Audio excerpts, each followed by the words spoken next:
சவேரியார் திருவிழா நல்வாழ்த்துக்கள்.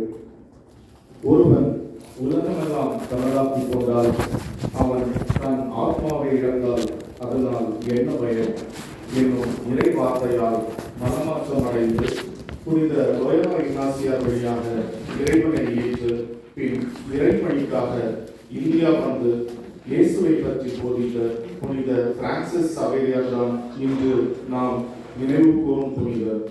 இவர் ஸ்பெயின் நாட்டில் ஏப்ரல் 7ஆம் நாள் 1506 புகழ்மிக்க சவேரியார் கோட்டையில் பிறந்தார். புனித இக்னாசியாரும் சவேரியாரும் பாரிஸ் பல்கலைக்கழகத்தில் ஒன்றாக பயின்றனர். 1537ஆம் வருடம் ஜூன் மாதம் 24ஆம் நாள் குருவாக திருநிலைப்படுத்தப்பட்டார். இதே வேளையில் போர்ச்சுகீசிய மன்னர் தனக்கிருந்த நாடுகளில் இறைப்பணி செய்வதற்காக குருக்களை அனுப்பும்படி திரு அவையிடம் கேட்டார். சவேரியார் இந்தியாவிற்கு பயணமானார். வரும் வழியில் கப்பலில் பயணம் செய்யும் பொழுது பலர் கொடூர வியாதியால் பாதிக்கப்பட்டனர். அவர்களுக்காக இறைவனிடம் மன்றாடி குணப்படுத்தினார். 1543ஆம் வருடம் தற்பொழுது கன்னியாகுமரி மாவட்டத்தில் உள்ள திருவிதாங்கூர் சமஸ்தானத்தில் இறைப்பணியாற்றி வந்தார்.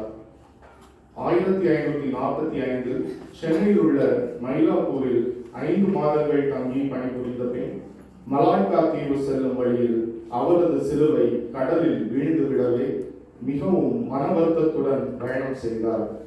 அவருக்கு கரை சேர்ந்தவுடன் மகிழ்ச்சி காத்திருந்தது. நண்டு ஒன்று அச்சிலுவையை தாங்கி வந்து தந்ததாக வரலாறு கூறுகின்றது. 1549 ஜப்பானில் இறைப்பணியாற்றிய போது அவருக்கு சீனா சென்று பணியாற்றிட ஆவல் பிறந்தது.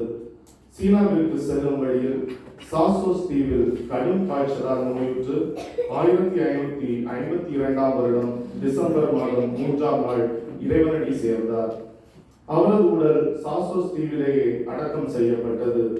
நாம் புனிதர் வந்த கப்பல் அத்தீவில் இருந்து புறப்படும் முன் நாம் புனிதரின் கல்லறையை தோண்டிய போது அவரது உடல் அழியாமல் நறுமணம் வீசியது. பின்னர் 1554 மார்ச் மாதம் 16ஆம் நாள் புனிதரின் உடல் கோவாவிற்கு கொண்டு வரப்பட்டது.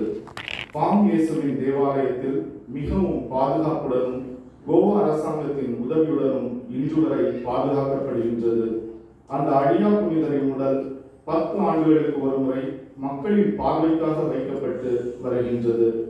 ஜபத்தினால் எதையும் சாதிக்க முடியும் என்பதற்கு எடுத்துக்காட்டு புனித சவேரியார். அவரது பரிந்துரையை நாமும் பெற வேண்டும் என்று இத்திருப்பலியில் இணைந்து வேண்டுவோம்.